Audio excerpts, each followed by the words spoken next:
आपके पास बिटकॉइन के बारे में बहुत सारे प्रश्न हैं। आप उत्तर चाहते हैं। आप बस उत्तर चाहते हैं। सुप्रभात, शुभ संध्या, शुभ दोपहर, आप जहां भी हों, जब भी हों। मेरे वीडियो देखने के लिए धन्यवाद। मैं मॉरिसियो के साथ जुड़ने के लिए यहाँ आया हूँ। मॉरिसियो, तुम कैसे हो यार? मैं बढ़िया हूँ। शो में मुझे शामिल करने के लिए आपका बहुत बहुत धन्यवाद। मुझे इससे प्यार है। मुझे हमारा सहयोग पसंद है। ये बहुत मजेदार है ना? मिस्टर एम का अपना चैनल है। वह हर दिन पॉडकास्ट करता है, या वह कम से कम हर दिन ऐसा करने की कोशिश करता है। और हाँ, यदि आप मिस्टर एम के पॉडकास्ट पर जाते हैं तो लिंक नीचे विवरण में होंगे। आप निश्चित रूप से निराश नहीं होंगे। आज हम कुछ ऐसे सवालों के जवाब देने जा रहे हैं जो आमतौर पर बिटकॉइन के बारे में पूछे जाते हैं। मुझे पता है कि आप इसे bitcoin.org वेबसाइट पर अक्सर पूछे जाने वाले प्रश्नों पर जाकर पढ़ सकते हैं, लेकिन हम इन सवालों का जवाब खुद ही देंगे। आप उस वेबसाइट को तुरंत सामने क्यों नहीं लाते? मूलतः यह एक बहुत ही क्यूरेटेड उत्तर है सभी प्रश्नों के लिए, लेकिन मुझे लगता है कि मैं व्यक्तिगत रूप से इन्हीं प्रश्नों का उत्तर देना चाहता हूं, और मैं चाहता हूं कि आप भी इनका उत्तर दें, मॉरिसियो। तो आइए मिलकर इन सवालों का जवाब दें। तो एक सवाल, सबसे बड़ा सवाल, बेशक बिटकॉइन क्या है? और इसलिए उनके पास इसका एक बहुत ही जटिल उत्तर है। वे ऐसे हैं जैसे बिटकॉइन एक सर्वसम्मति नेटवर्क है जो भुगतान प्रणाली और पूर्ण डिजिटल मुद्रा को सक्षम बनाता है। हाँ, केंद्रीकृत पीयर टू पीयर। ओह, बहुत जटिल। बिल्कुल, बिटकॉइन पैसा है ना? यही वह सब कुछ है जो आपको जानना आवश्यक है। सही, यह संक्षिप्त उत्तर है। यह पैसा है। आप कह रहे हैं, नहीं ऐसा नहीं है, नहीं यह नहीं। आप इससे किराने का सामान नहीं खरीद सकते। आपको बस शांत होने की जरूरत है। ठीक है, इसीलिए वह पैसा जिससे आप किराने का सामान खरीदते हैं, है ना? यह एक अपमानजनक संपत्ति है, जिसका अर्थ है कि आप इसमें दीर्घकालिक बचत नहीं कर सकते हैं, है ना? हाँ, आप संभवतः इससे सीधे सामान खरीद सकते हैं, लेकिन जब आप अपने धन को बचाने की कोशिश करते हैं, तो आप देखेंगे कि भविष्य में आप उसी तरह की चीजें नहीं खरीद पाएंगे। उदाहरण के लिए, यदि आपने 1980 में $2 जैसे पैसे बचाए थे, तो आप $2 में एक पूरा पिज्जा खरीद सकते थे, जिस दिन आप नहीं कर सकते। क्या आपको वहां अंतर दिखता है? हाँ, बिटकॉइन के साथ यदि आप इसे भविष्य में, सुदूर भविष्य में बचाते हैं, तो आपके पास धन होगा जिसे संरक्षित किया जाएगा। आप समान मात्रा में बिटकॉइन के साथ न केवल वही पिज्जा खरीद पाएंगे, बल्कि उससे अधिक भी खरीद पाएंगे। फर्क देखें, बड़ा अंतर जो आप उपयोग कर रहे हैं उससे कहीं अधिक बेहतर पैसा। ठीक है, वह एक बेहतर पैसा है। हाँ, मैं सहमत हूँ। दरअसल मेरी दो टिप्पणी ना है। एक, कोई था जिसने बिटकॉइन के साथ कुछ पिज्जा खरीदे। हमारे पास पिज्जा बिटकॉइन दिवस है, और बिल्कुल जैसा आपने कहा, जितना अधिक समय आगे बढ़ेगा उतना अधिक पिज्जा आप बिटकॉइन के साथ खरीद सकते हैं, चाहे डर इसके विपरीत हो। तो आपके पास पहले से ही इसका उत्तर है। और वैसे मुझे ये तथ्य पसंद आया कि आपने कहा कि बिटकॉइन पैसा है। मेरा भी यही जवाब होता, लेकिन मैं यह भी कहूंगा कि बिटकॉइन स्वतंत्रता है। बिटकॉइन आप सभी तीसरे पक्ष से, उन सभी लोगों से मुक्त हैं जिनके पास आपकी संपत्ति है। यह आप हैं, और आपके पास ऐसी संपत्ति के साथ जो चाहें करने की शक्ति और स्वतंत्रता है, जिसका मूल्य बहुत अधिक है। मुझे नहीं पता कि आपने ट्विटर पर देखा है या नहीं, शानदार चीज जो मुझे दूसरे दिन इस चीज के साथ मिली, मूल रूप से कोई है जो मैकडॉनल्ड्स में काम करता है, और वह है, मैं उस व्यक्ति का नाम नहीं जानता, और मूल रूप से वे हैं कह रहे हैं, ओ हमारे पास मैकडॉनल्ड्स में वे सिक्के हैं। जब लोग ऑर्डर करते हैं और हम ऑर्डर में गड़बड़ी करते हैं, तो हम ग्राहकों को वे टोकन देते हैं ताकि वे वापस आ सकें और बिग मैक को भुना सकें। तो token Big Mac McDonald's Big Mac द्वारा समर्थित है। और यह व्यक्ति कहता है, मैं स्वयं वित्त में विशेषज्ञ नहीं हूं, लेकिन मैं बता सकता हूं कि जब से हमने पैसे से सोना छीन लिया है, तब से कोई सोने का मानक नहीं है। जैसा कि हम बोलते हैं, कोई भी चीज यूएसडी डॉलर का समर्थन नहीं कर रही है। क्या इसका मतलब यह है कि इस स्थान पर हमारे पास मौजूद सिक्के हमारी वर्तमान वित्त प्रणाली से अधिक मूल्यवान है? और मुझे लगता है कि उत्तर हाँ है। हाँ, क्योंकि कुछ तो इसका समर्थन कर रहा है ना? आनंददायक। मुझे लगा कि यह बहुत ही हंसाने वाला था। ये वायरल हो गया है। मैं आपको बाद में ट्वीट भेजूंगा। ये वायरल हो गया है। ये बहुत बढ़िया, बहुत मजेदार है। ओह लानत, इसलिए तो ये वहां है, इसलिए आप ठीक कह रहे हैं। अब आपका अगला प्रश्न यह है कि ये बिटकॉइन किसने बनाया? मेरा मतलब है, शायद उसके पास उनमें से एक पूरा समूह है। वह बाजार में बांट ला देगा और उसे ध्वस्त कर देगा और फिर वह बहुत अमीर है। शांत हो जाएं, क्या चल रहा है? हाँ, ठीक है। सातोशी वह गुमनाम रहा, हमें पता नहीं यही उसका असली नाम है। सही, सातोशी नाकामोतो वह वास्तव में केवल एक नाम था जिसका उसने उपयोग किया था, और इससे कोई फर्क नहीं पड़ता कि वह कौन है। वह सबसे बुरा व्यक्ति हो सकता है जिसके बारे में आप संभवतः सोच सकते हैं। कोई फर्क नहीं पड़ता कि क्यों। ऐसा इसलिए है क्योंकि यह गणित है ना? आइजैक न्यूटन ग्रह पर सर्वश्रेष्ठ व्यक्ति नहीं थे, है ना? लेकिन वह गणितीय एल्गोरिदम लेकर आए जो आज भी मौजूद हैं। इससे कोई फर्क नहीं पड़ता कि वह कौन है ना? क्या गणित काम करता है? क्या एक और एक दो के बराबर है? हाँ, ऐसा होता है। तो यही सब मायने रखता है। सही? हाँ। इसलिए ये प्रासंगिक है कि यह लड़का कौन है। अब आप कह रहे हैं ठीक है, ओ वह चला गया, मैंने सुना है कि उसने 10 लाख बिटकॉइन छोड़े हैं, है ना? उसके पास कहीं ना कहीं 10 लाख बिटकॉइन है। खैर, वास्तव में एक सॉफ्टवेयर डेवलपर के रूप में मैंने जो चीज़ें की होंगी उनमें से एक ये देखने के लिए बिटकॉइन की एक बड़ी राशि उपलब्ध रखना है कि क्या मैंने किसी एल्गोरिदम में कोई गलती की है ताकि कोई इसे लेने का प्रयास कर सके। इसलिए मैंने इसे वहीं छोड़ दिया जैसे उसने इसे छोड़ा होगा। मैं इस बारे में सातोशी नहीं हूँ, मैं जान से हाथ नहीं धोना चाहता हूँ। उसने इसे वहीं छोड़ दिया, है ना? ये देखने के लिए कि क्या आप इसे ले सकते हैं, तो उसने गलती की। यदि आप इसे नहीं ले सकते तो आप वहीं जाएं। ये देखना सौभाग्य की बात है कि सॉफ्टवेयर में कुछ गड़बड़ है या नहीं, और यह भी देखना कि क्या एन्क्रिप्शन टूट गया है या हैश रेट टूट गया है। उन क्रिप्टोकरेंसी को लेने के लिए आपको बहुत सी चीज़ों को तोड़ना होगा। आप एन्क्रिप्शन प्रोटोकॉल को ऐसे ही नहीं तोड़ सकते, आपको हैशिंग एल्गोरिदम को भी तोड़ना होगा। तो दो बड़ी चीज़ें हैं जिन्हें तोड़ना होगा, और हैशिंग एल्गोरिदम को तोड़ना असंभव है, तो कोई मौका नहीं है। हाँ, एक बार फिर मैं सातोशी नहीं हूँ। इसका कारण, भले ही मैं आपको नहीं बता सकता कि मैं था या नहीं, क्योंकि आप जानते हैं मैं हूँ। मेरे पास भी वही जानकारी थी जो उसके पास थी, है ना? उन्होंने जो ज्ञान दिया, यदि आप उन लोगों से पैसा छापने की क्षमता छीन लेते हैं जिनके पास वह क्षमता है ना? वे आप पर क्रोधित हो सकते हैं। इसकी बहुत संभावना है। हाँ, हाँ। तो क्या आप स्वतंत्र दास रखने की मेरी क्षमता छीनने जा रहे हैं? क्या? क्या? हाँ, वे पागल हो जाएंगे। तो हाँ, तो आप इसके बारे में क्या सोचते हैं? सही, जिस व्यक्ति ने बिटकॉइन बनाया, क्या इससे कोई फर्क पड़ता है कि वह कौन है? ऐसा नहीं है, और मुझे नहीं लगता कि वह कोई व्यक्ति था। मुझे लगता है वह एक समूह था। ऐसी मेरी राय है। मैं यहाँ गलत हो सकता हूँ, मुझे नहीं पता। मुझे लगता है कि वह लोगों का एक समूह था, उन्होंने ये किया है, और ये मेरा पसंदीदा हिस्सा है जिसके बारे में हम नहीं जानते कि वह कौन है। हमें पता नहीं, और ये सबसे आश्चर्यजनक हिस्सा है, क्योंकि अगर हम जानते थे कि वह कौन थे तो बस इतना ही। उन्हें कोई भी निशाना बना सकता है, उनके बहुत सारे परिणाम हो सकते हैं, लेकिन हम नहीं जानते। तो कुछ भी नहीं है, ये अजेय है, इसलिए भी क्योंकि हम नहीं जानते कि इसे किसने बनाया है। ठीक है? तो यह वास्तव में मेरी पसंदीदा चीज है। और अगर मैं था भी, मेरा मतलब है, निश्चित रूप से मेरे पास सातोशी होने का कोई मौका नहीं था, लेकिन यह सोचने की कोशिश कर रहा था कि उसके पास क्या होगा या उसने इसके बारे में क्या सोचा होगा। वे मिलना नहीं चाहते हैं। जैसे ये बात खत्म हो गई, इतना ही। इसे ईथर में धकेल दिया गया है और यह अपने आप चला जाएगा। बहुत अद्भुत। ईमानदारी से कहें तो यह एक पुरानी चीज है जिसे पूर्णता के साथ किया गया है, और यह मेरा पसंदीदा हिस्सा है, जिसे हम नहीं जानते। मजेदार तथ्य यह है कि जापान में सातोशी नाकामोटो नाम का कोई व्यक्ति है, और प्राधिकारी गए और उसे अदालत में ले गए क्योंकि उन्हें लगा कि वह इसके लिए जिम्मेदार था। यह फिर से इसके बारे में एक बहुत ही प्रफुल्लित करने वाला तथ्य है। कल्पना कीजिए कि यदि वह स्वयं प्रकट हो जाता तो यह उसके लिए भी एक आपदा होती। तो सिर्फ के लिए नहीं, बिटकॉइन नेटवर्क के लिए, लेकिन उसके लिए भी। तो वैसे भी बिटकॉइन नेटवर्क क्या है और कौन नियंत्रित करता है? वास्तव में बिटकॉइन नेटवर्क को कौन नियंत्रित करता है, यह असली सवाल है, और उत्तर वास्तव में सरल है। ये आप ही करते हैं। और आप कहते हैं नहीं, मैं नहीं। क्या चल रहा है? हाँ, ठीक है। और जिस तरह से इसे डिजाइन किया गया है वह सुंदर है, क्योंकि मैंने पहले कभी ऐसा सोचा था। लोगों का एक बड़ा प्रतिशत किसी बात पर सहमत है, कोई अधिकार नहीं। कार्रवाई के एक विशेष पाठ्यक्रम पर, सामान्य तौर पर ऐसा नहीं होता है ना? सामान्य तौर पर, जैसे कि जब आपके पास लोगों का एक बहुत बड़ा समूह होता है तो हमेशा एक या दो लोग असहमत होते हैं। सही।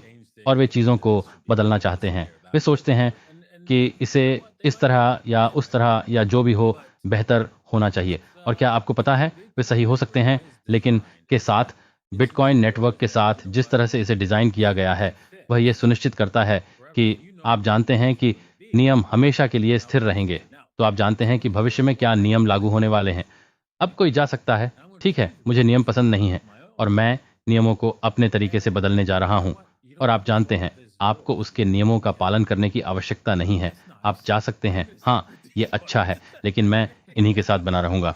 हाँ, और इसलिए अधिकांश लोग ऐसे होंगे, अरे हर कोई और आप भी ऐसे ही हैं, ठीक है। क्या ऐसा पहले कभी हुआ है? हाँ, ऐसा पहले भी कई बार हो चुका है। बिटकॉइन फोर्क्स को क्या कहा जाता है? जैसे bitcoin, bitcoin cash, bitcoin SV. ये मूल रूप से बिटकॉइन को डिजाइन करने के तरीके से असहमत लोगों का एक समूह है और वे अपने तरीके से चले गए, लेकिन वे अभी भी इसे बिटकॉइन कहते हैं, लेकिन ये बिटकॉइन नहीं है जिससे हर कोई सहमत है। तो ये मूल रूप से दो अलग अलग बिटकॉइन हैं जिनके अलग अलग नियम हैं। अब कोई बिटकॉइन कंपनी नहीं है, तो किसी के पास मुकदमा करने का कोई तरीका नहीं है कि अरे इसे बिटकॉइन नाम देकर बंद करो और बंद करो। वह ठीक है, ये वास्तव में कोई फर्क नहीं पड़ता है ना। आप बिटकॉइन कैश, बिटकॉइन एसवी और बिटकॉइन गोल्ड और बिटकॉइन के बीच अंतर जानते हैं, ब्ला ब्ला ब्ला, ठीक है, क्योंकि उनमें से बहुत सारे हैं और इसलिए आप उन नियमों पर ध्यान केंद्रित करते हैं जिनमें आप भाग लेना चाहते हैं। और आमतौर पर लोग वहीं रहते हैं जहां समूह है और बिटकॉइन की निश्चित सहमति वाले समूह हैं। और भविष्य में इससे कोई फर्क नहीं पड़ता कि लोगों का समूह जैसे कि 50% या 75% भी निर्णय लेता है। हाँ, हमें बिटकॉइन के नियम पसंद नहीं है और वे अपने नेटवर्क में घुसना शुरू कर देते हैं, है ना। 75%, वह 25% अभी भी मौजूद रहेगा। और अगर 75% को एहसास हो जाए, ओह हमने गड़बड़ कर दी, उफ, वे दौड़कर वापस आ जाएंगे। इतने प्रभावी ढंग से आप नियंत्रित करते हैं कि बिटकॉइन नेटवर्क क्या है। हाँ, ये सचमुच वही है जो मैंने कहा था और मेरी टिप्पणी बिल्कुल वैसी ही होती जैसी आपने कही होती।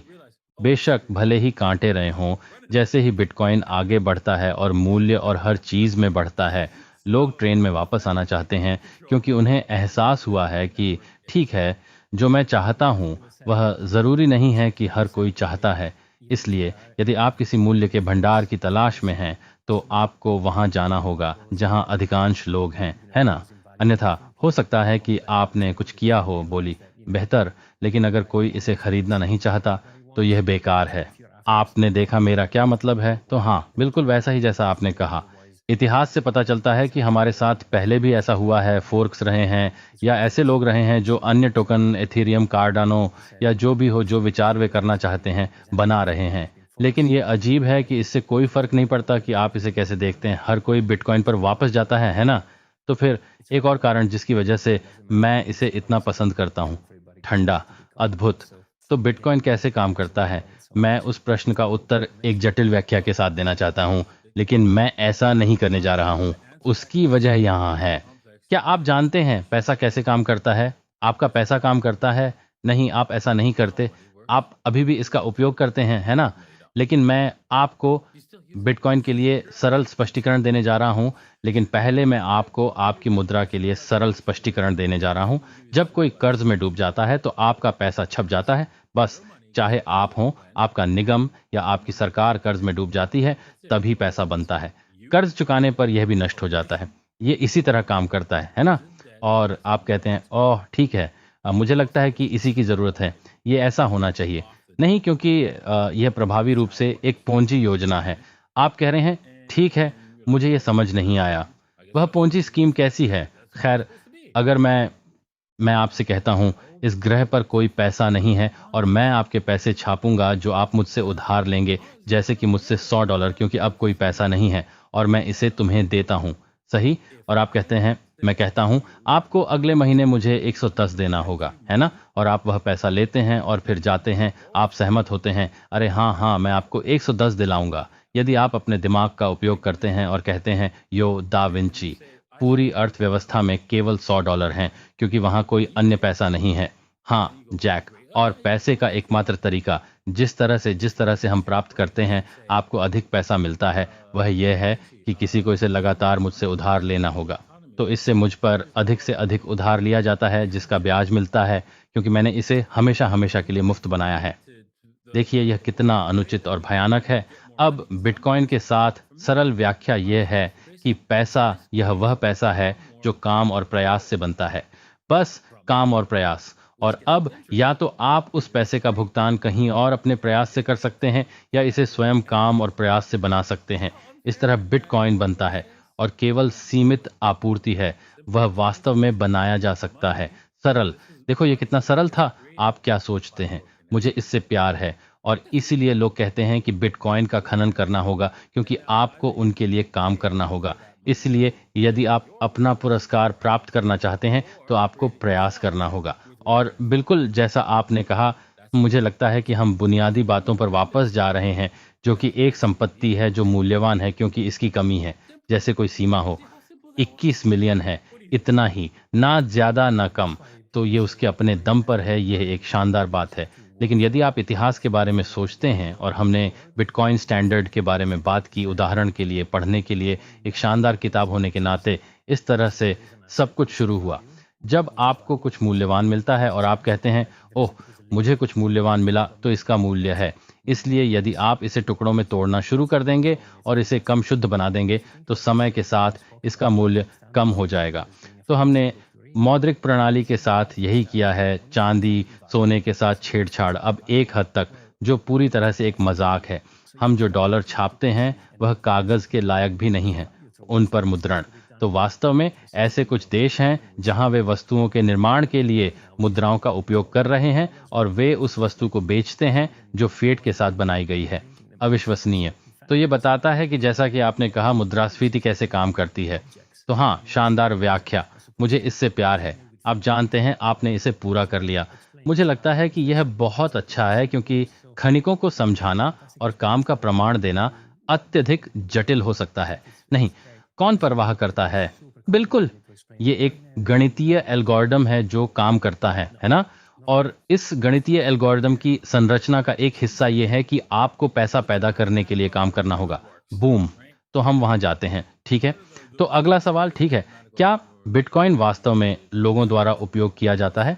नहीं, कुत्ते, इसका उपयोग एलियंस द्वारा किया जाता है। हाँ, लोग नहीं। ओह लानत, मैं विश्वास नहीं कर सकता कि यह वास्तव में अक्सर पूछा जाने वाला प्रश्न है, लेकिन ठीक है, बड़ी संख्या में ऐसे लोग हैं जो बिटकॉइन का इस्तेमाल करते हैं। अभी अनुमान है कि 2% आबादी वास्तव में बिटकॉइन का उपयोग करती है। तो आप इस प्रश्न के बारे में क्या सोचते हैं? मुझे लगता है, जैसा कि आपने कहा, यह वास्तव में लोगों द्वारा उपयोग किया जाता है। मेरा मतलब है, हम इसका उपयोग कर रहे हैं, है ना? तो न केवल लोगों द्वारा, बल्कि कई अन्य लोगों द्वारा। मैं कैसे कह सकता हूँ? इंसानों को, सरकारी संस्थानों, व्यवसायों की तरह। तो मुझे लगता है कि बिटकॉइन का उपयोग कौन नहीं कर रहा है। मेरा मतलब है, हाँ, दिलचस्प। संभवतः वे यह समझने की कोशिश कर रहे थे कि क्या इस तकनीक को लोगों ने अपनाया है, लेकिन जैसा कि आपने कहा, केवल 2%। ठीक है, ये जल्दी है, वास्तव में जल्दी है, लेकिन हाँ, लोग वास्तव में इसका उपयोग कर रहे हैं। इसकी शुरुआत बहुत ही कम लोगों के साथ हुई। और याद रखें, 2011 की शुरुआत में ही मेरा मजाक उड़ाया जा रहा था जब ऐसा था। आप जानते हैं, 0.01 लोग इसका उपयोग कर रहे थे, है ना? लेकिन फिर भी लोग इसका इस्तेमाल कर रहे हैं वास्तव में। हाँ, और यह निश्चित रूप से बढ़ रहा है, बढ़ रहा है, बढ़ रहा है। अच्छा, तो अगला सवाल ये है कि कोई कैसे करता है? बिटकॉइन क्यों है? ओह, तो अब आप कुछ लेना चाहते हैं। अब आपको एहसास हुआ कि यह वैध है। यह ठीक है, इसे करने के कई तरीके हैं। बेशक, आप जानते हैं, आप वस्तुओं और सेवाओं के लिए भुगतान प्राप्त कर सकते हैं। उदाहरण के लिए, आप बिटकॉइन के लिए इंटरनेट पर कुछ करने की अपनी क्षमता बेचते हैं।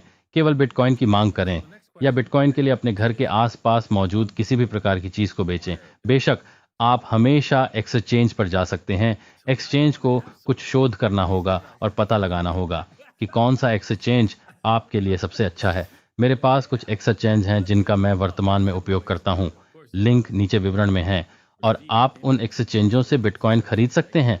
सही, आप बिटकॉइन के लिए भी काम कर सकते हैं, ठीक है, और अपनी नौकरी की मांग कर सकते हैं। आपको बिटकॉइन में भुगतान कर सकते हैं, या बिटकॉइन माइन करें, क्योंकि माइनिंग संभव है। आप खनन उपकरण खरीद सकते हैं और बिटकॉइन माइन कर सकते हैं। लेकिन मैं इसकी अनुशंसा नहीं करता, क्योंकि मैंने कई खनिकों से बात की है और वे सभी मुझे एक ही बात बताते हैं, है ना? यदि आप खनन में 1 बिटकॉइन निवेश करते हैं तो आपको 1 बिटकॉइन नहीं मिलेगा। तो ये कहने जैसा है, ठीक है, मुझे 1 औंस सोना मिल गया है। मैं चाहता हूं एक औंस सोने से मेरे लिए सोना निकालने के लिए एक व्यक्ति को भुगतान करें, मुझे कितना सोना मिलेगा? ओह, आधा औंस, तो इसका कोई मतलब नहीं होगा। हाँ, तो आप कह रहे हैं ठीक है, अगर ये सच है तो लोग इसका खनन क्यों कर रहे हैं? ठीक है, क्योंकि उन्हें डॉलर में भुगतान मिल रहा है ना?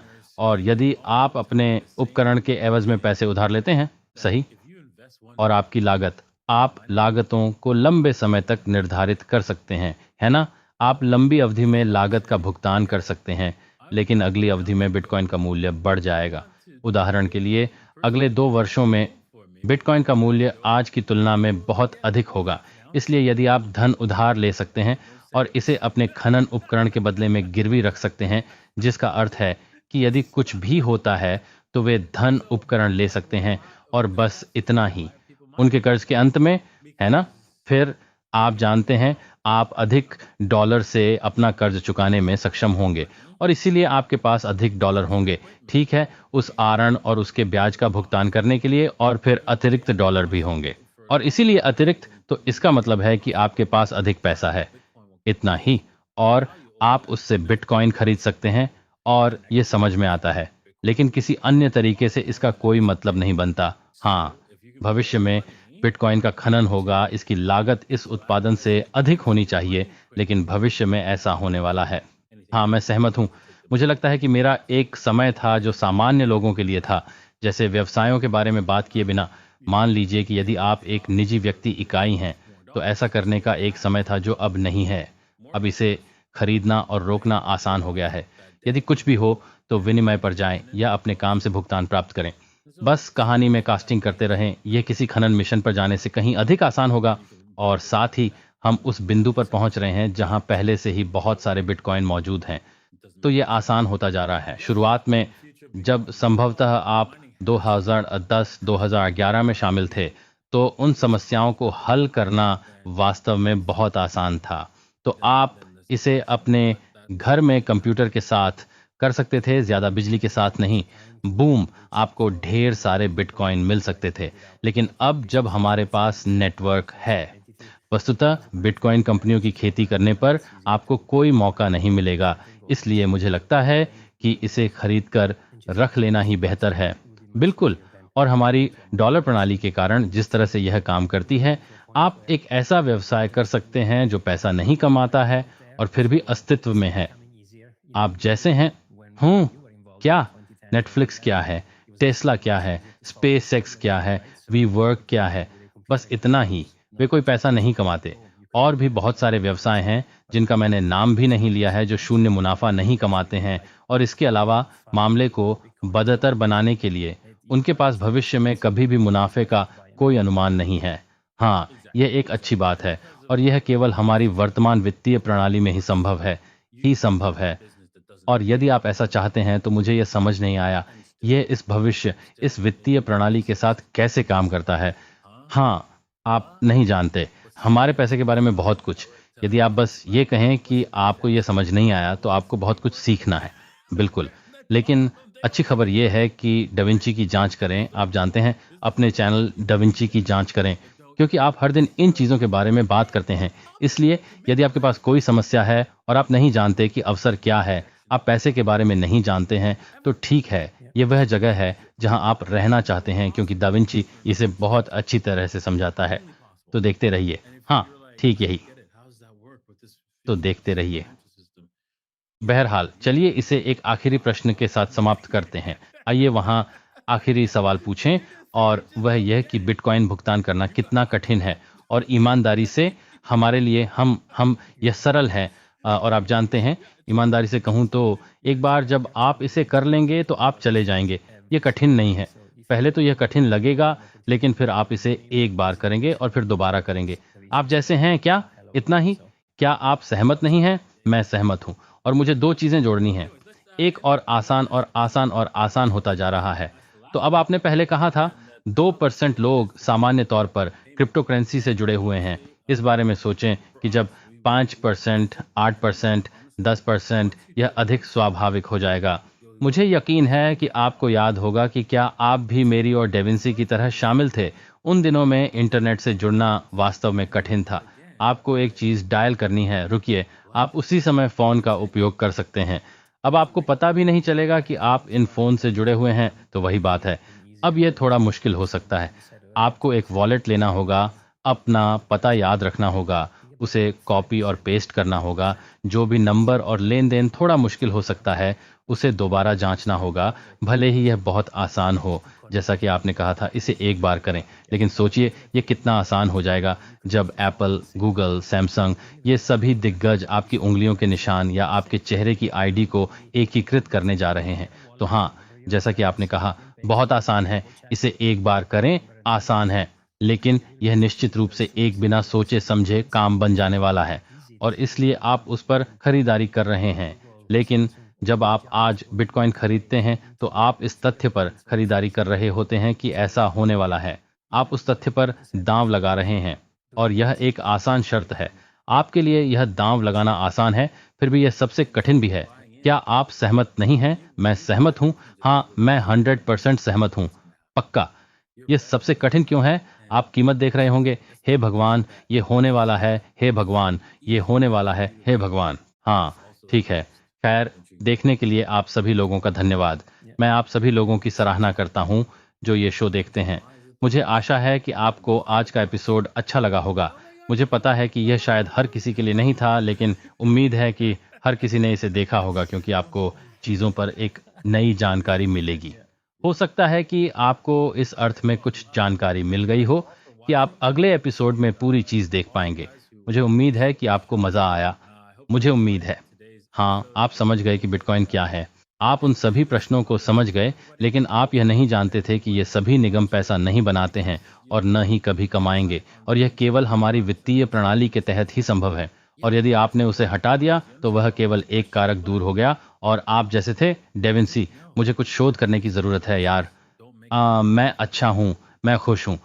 मुझे खंदुशी है, क्योंकि हाँ, आप ऐसा करते हैं। बिल्कुल, और मैं इससे अधिक सहमत नहीं हो सका। और अगर इन्हें देखकर आप सिर्फ सवाल पूछना चाहते हैं, तो सब कुछ इसी तरह शुरू हुआ। हमेशा प्रश्न पूछते रहें, क्योंकि इसी तरह आप चीज़ें सीखते हैं। इसीलिए जिज्ञासु बने रहें, क्योंकि मुझे लगता है कि जीवन में यह सबसे महत्वपूर्ण काम है। सत्य सच है। ठीक है, एक बार फिर देखने के लिए फिर से धन्यवाद, और लाइक करें, सब्सक्राइब करें, मर्सियो चैनल पर जाएं। मैं वहां सदस्यता लूंगा, और अगली बार हम आप लोगों से मिलेंगे। प्रोत्साहित करना, प्रोत्साहित करना।